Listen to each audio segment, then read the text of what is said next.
The president is celebrating that win in the Supreme Court. Correspondent Kristin Fisher has that story tonight from the White House. Kristin, good evening there.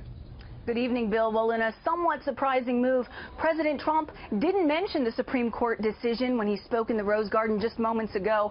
But make no mistake, this is a big win for his administration, and he believes a big win for our national security as well.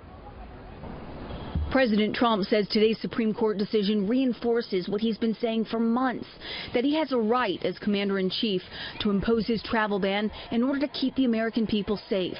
In a statement, he said, quote, "Today's ruling allows me to use an important tool for protecting our nation's homeland. I'm also particularly gratified that the Supreme Court's decision was 9-0, though we don't know that to be the case since there's no breakdown on the vote count." At the White House, the decision overshadowed President Trump's first meeting with Indian Prime Minister Narendra Modi. The two leaders both have massive Twitter followings and are known for speaking their minds.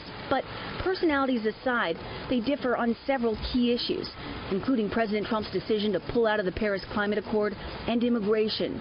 Today, their meeting took a backseat to Twitter, where for the fifth day in a row, the president blasted his predecessor in the wake of a Washington Post report that said the CIA alerted the Obama administration in August that Russian President Vladimir Putin was directly involved in the cyber attacks which interfered in the U.S. election. Quote, "The reason that President Obama did nothing about Russia after being notified by the CIA of meddling is that he expected Clinton would win and did not want to rock the boat. He didn't choke, he colluded or obstructed, and it did the Dems and crooked Hillary no good." But in making those remarks, President Trump seemed to acknowledge what he's been reluctant to say for months, something the White House press secretary confirmed at the off-camera briefing today. He believes that Russia probably was involved, potentially some other countries as well could have been equally involved. Former Obama administration officials argue they did respond. They imposed sanctions on Russia in December, and according to the Post, they also authorized a covert cyber attack. But even some Democrats, like Congressman Adam Schiff, say it wasn't enough. I think the administration needed to call out Russia earlier, needed to act to deter and punish Russia earlier, and I think that was a very serious mistake.